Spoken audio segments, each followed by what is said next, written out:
What is up, my veggies? My name is VTR and welcome back to the reaction video. And today we're going to be reacting to Friday the 13th, part 3, kill count. It's been a little while since we've reacted to a kill count, but just always link to the original video, link down in the description below, along with Dead Meat's channel or James of the Genius channel, whatever you want to call it. Links are in the description. I really want to get back into reacting to things. I'm going to start reacting to more nostalgia critic videos. I did one reaction a while back, and yeah, let's just get into this. 3, 2, 1. Welcome to the Kill Count, where we tally up the victims in all our favorite horror movies. Yes. I'm James A. Janice, and today we continue the Friday the 13th series with a look at Part 3, released in 1982 in glorious 3D. At this point, Paramount knew they had a formula for making money, so they didn't change anything that made the first two films such hits. Sex, sex, sex. You guys are getting boring. Except now it's all in 3D, so the filmmakers felt obligated to add a lot of gratuitous 3D shots. Like, a lot of really unnecessary, totally egregious 3D shots. Also of note is that this is the film in which Jason acquires his iconic hockey mask, so if you ever want to impress someone on a first date, you can drop the hot trivia knowledge that his mask was originally owned by a guy named Shelly. Damn it, Shelly! One interesting thing is that this takes place like the day after Part 2, with the events of that movie being reported on the news. Turns out that after his final confrontation with Ginny, Jason just dusted himself off and dragged himself to safety. He uses his near brush with death to go back to school and really make something of himself. Just kidding, he uses it to kill people. How many? Let's find out. Gosh, James has changed so much. Jason's first victims are a feuding couple who own an adorable little bunny rabbit. Harold is apparently so miserable that he eats fish food and drinks liquor on the toilet, so maybe Jason does him a favor when he kills him with a meat cleaver to the chest. I just love these kills where the victim doesn't even try to put their hands up or anything. Way to take it on the chin, Harold. Or in the chest, rather. His wife Edna hears the commotion and wanders outside to investigate, but we already know she's not the best detective in the world because she saw Jason in her backyard and mistook him for her husband. Maybe it's because Jason got rid of his luscious locks from Part 2. In any case, bald and beautiful, Jason quickly dispatches of Edna with a knitting needle through the back of her head. It even goes out through the front of her face and through his fingers, which I never noticed until recently.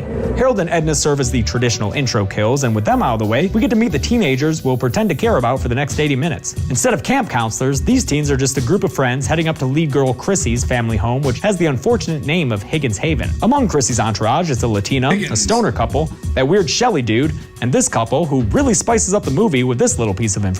No way, we're pregnant, remember? Yeah, I don't know why they did that either. Maybe it's their attempt at diversity like wheelchair-bound Mark was in Part 2, because God forbid they have an actual black character. Oh, wait, what's that? Oh, cool, it's a black character. There's actually 2 of them here, and they're thugs.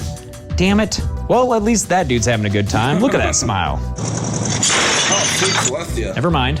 Oh yeah, Chrissy also has this super hunky love interest named Rick. I'd buy a farm just to hire that guy to work on it. Yeah, you move that hay. The trio of thugs are the first of Jason's victims after all the boring plot shit. First to go is Fox after she wanders into the Higgins barn about 40 minutes into the movie. Her compadre Loco finds her with a pitchfork in her neck. I love the camera moving down to show her feet off the ground. It's a nice touch. That's a nice Loco kill. doesn't have much time to freak out since Jason comes out of nowhere and sticks a pitchfork through his gut and out the other side. Ouch. But at least Loco dies keeping his cigarette in, because smoking makes you look cool, kids, even with the pitchfork through your gut. Ali, the leader of the gang, goes and looks for his cronies, and after finding Loco's body, actually goes on the offensive against Jason, the first time that's happened in one of these movies. Unfortunately, he gets bitch slapped to the ground and punched a few times, but spoiler alert, he survives and he'll be back later. Then for a while, the teenagers do their teenager stuff. Sex is had, dope is smoked. Heavy shit. And Shelly does gags in poor taste, one of which leads to Jason's iconic look. Also, Chrissy keeps talking about some past traumatic event where Jason found her in the woods and, well, we're not entirely sure. I blacked out. I don't know what happened after that. I just don't know. But I'm glad they didn't go too much deeper into it. An hour into the movie, things finally get moving. Jason acquires his mask and moseys on out to the dock where Vera sees him, thinking he's Shelly. How do people in this movie keep mistaking this gigantic mountain of a man-child for other people? She figures out that he's not Shelly just in time for him to shoot a harpoon straight into her eye. Sucks for Shelly, who was trying to get with her, but you know that shit wasn't gonna happen anyway. Jason then very lackadaisically heads back to the house. His next pair of victims is going to be the couple, the dude of which, Andy, is also kind of like a Joker guy with Shelly. I don't know, lots of weird vaudeville acts going on in this movie. Good thing though, because it leads to one of the coolest deaths of the series when Jason swings a machete down between Andy's legs while he's in the middle of a handstand. It's even cooler when they show his body later. I don't know how or why Jason stuck his body up there on that ceiling beam, but damn, does that look gruesome. Andy's blood drips onto Deb as she reads a Fangoria article that name-checks Tom Savini, whose work is promptly stolen when Deb is killed in the exact same way Kevin Bacon was in the original, which really begs the question, was Kevin Bacon Bacon's character also pregnant at the time he was brutally murdered? Science says no, but go ahead and decide for yourself. With Jason in full-on murder mode, the corpses just pile up. First, we see Shelly, who somehow survived an off-screen throat slit from back when Jason took his mask. He tries to get Chili to help him, but since he cried wolf earlier, she doesn't believe him and he dies on her doorstep. I guess she just thought he was really committed to the bit. She still thinks it's just a prank bro while her hippie boyfriend Chuck looks for the generator so he can pop some more 3D popcorn. Instead, he runs into Jason, who grabs him and throws him into a circuit box, causing an immediate electric explosion because that's what happens in Friday the 13th movies. We're gonna see a lot more immediate electric explosions going forward in this series, so just stay tuned. Chili finally realizes that Shelly is for reals dead and then delivers the worst stretch of acting out of the entire series.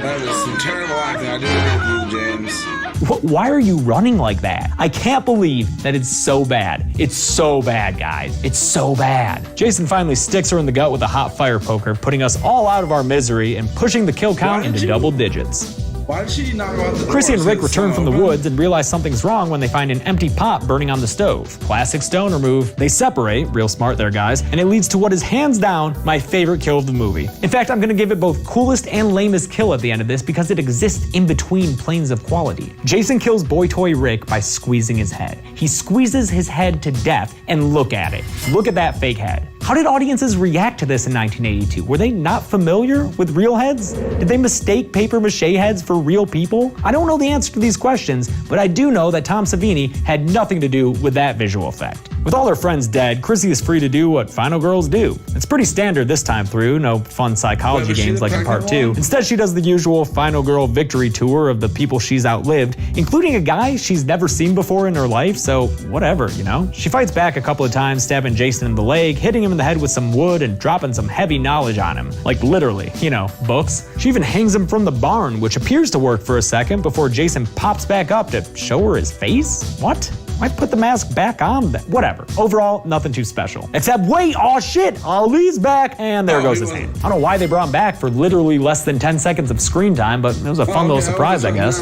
While Jason's busy chopping up Ali, like really just going to town on him, Chrissy grabs an axe because she's strong like that, and drives it into his head, giving his mask its iconic slash and causing him to zombie walk at her for a few paces before falling to the ground in defeat. Chrissy escapes onto a boat because even though it's only 3 movies deep, this series doesn't know how to write anything new. She wakes up and sees Jason still alive in what is seriously a creepy image of him peeking out of a window of the barn. He even comes out of the barn and runs at her without his mask. I forgot how much time Jason spends full-on face out in this movie. But before you know it, he disappears, apparently a hallucination of Chrissy's. And then waterlogged zombie Mrs. Voorhees pops out of the lake and pulls Chrissy out of her boat, again directly ripping off the original, because I can't stress enough how repetitive these goddamn movies are. One more case in point, it all ends up being a dream. Damn, were these producers bereft of ideas. The law enforcement leaves Jason's body lying on the floor of the barn like any good police, and then boom, the movie's over. Let's go to the numbers. Dang, he always like to. Jason kills 12 people in Friday the 13th Part 3. 7 guys and 5 girls. That's 2 more people than in Part 1, meaning this movie has the highest kill count of the series so far. At a runtime of 95 minutes, that's a kill less than every 8 minutes, which is also a bit more frequent than parts 1 and 2. I already told you that both of my awards are going to Rick, and that wasn't hyperbole. Like, look at that thing. It's both awesome and awful at the same time. Like, it has some awe and is simultaneously filled with it. But that's it. Friday the 13th Part 3 was released in 1982 using a brand new 3D technology. Like, literally, it was the first movie filmed using that tech. Kinda cool. Really? Next week, we'll be looking at Friday the 13th, the final chapter, which, I don't know if you know this, isn't the final chapter. Until then, I'm James A. Janice. This has been The Kill Count. Hey guys, thanks a lot for watching part 3 of our Kill Count series on Friday the 13th. If you like what you saw and want to make sure you don't miss any in the future, make sure you click that button over there to subscribe to this channel, Dead Meat. Also, if you like me and maybe you like comedy, click that button over there to subscribe to my other channel, Practical Folks. Let me know in the comments below what you thought about this movie, what you thought about this episode, what you thought about Shelly's hair. See you next week. Okay. I don't get why my computer does that when the video finishes, it gets out of full screen. I don't know why. Yeah, that was a good one. I had fun with that one. I'll be glad when we get to a different franchise with these reactions, because he didn't start doing the one-offs yet until later. So what we got next is the final chapter, Kill Count. And then we got a good bit of just Friday the 13th up until the remake, and then we have all 4 Scream movies. And finally, there are actually 4 one-offs. There's The Thing, Night of the Living Dead, and Get Out. Then he starts the Child's Play franchise, and in between Child's Play 1 and 2, in between them, but like right after Child's Play 2, he does It, which is 2-part video, which I will react to each video individually. I won't react to them in one video. And then he does the rest of the Chucky series. Then he does a couple more one-offs. He does You're Next, The Mist, and Trick or Treat. And then after that, he starts the Alien franchise. But right after he does Alien 3, he does a Thanksgiving one-off, which is Thanksgilling, which is a franchise I do want to review the movies of. And then he does another then he does Alien Resurrection. And then he does a bunch of Christmas stuff, which is Jack Frost 2, Black Christmas, the Black Christmas remake, which does another remake now. Then he does Krampus. Then he does New Year Evil. Then Killer Clowns from Outer Space. The Thing prequel. And then he does both then a 2-part of It. And then starts the Nightmare on Elm Street series. That's all I'm going to talk about. Well, there's a lot more kill counts to get to. This is only the 3rd one, so I hope you guys enjoyed this. And just like always, link to the videos on the description below, along with Demi's channel. And I will see you guys in the next one. Bye!